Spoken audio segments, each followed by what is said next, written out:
que fondation reconnue d'utilité publique, la question de l'accès aux soins pour tous, la question de la solidarité est un enjeu essentiel pour la Fondation et on sait que c'est une problématique tout à fait spécifique pour les populations dites fragiles ou vulnérables et notamment les personnes vivant avec un handicap. Dans le cadre de notre futur projet stratégique, nous travaillons justement sur des notions de prévention, d'aller vers.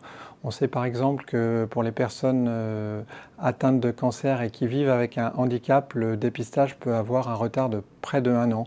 Et on sait que c'est justement vers ces populations-là qu'il faut avoir une action toute particulière.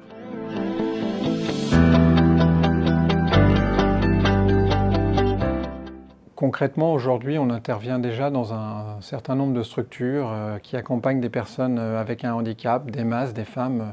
Je peux citer par exemple l'injection de toxines botuliques. On vient d'acquérir un exosquelette pour la réadaptation des polyhandicapés. Mais dans les faits, c'est aussi des structures dans lesquelles on a peu l'habitude d'intervenir. Et c'est justement là-dessus qu'il faut qu'on travaille. Et pour ce faire, on a mis en place un groupe de travail spécifique sur le handicap. Et puis par ailleurs, nous avons signé l'année dernière la charte Romain Jacob qui doit nous permettre d'améliorer l'accessibilité aux soins de ces personnes vivant avec un handicap.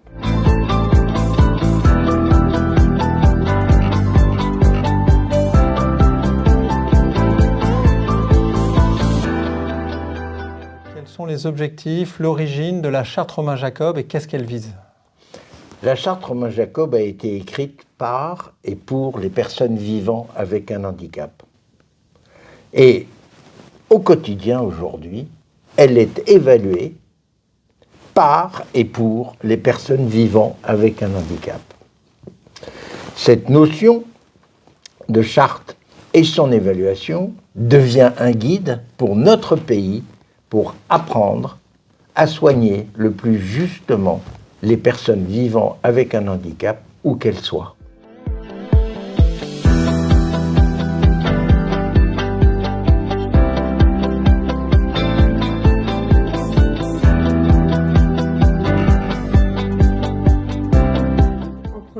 C'est accompagner le patient en situation de handicap, accompagner les soignants confrontés à un handicap, je pense particulièrement au handicap mental.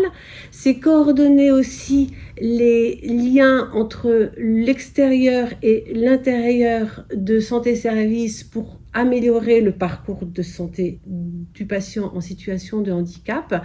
C'est rester en veille sur les nouvelles recommandations et être attentif à l'aidant, bien évidemment.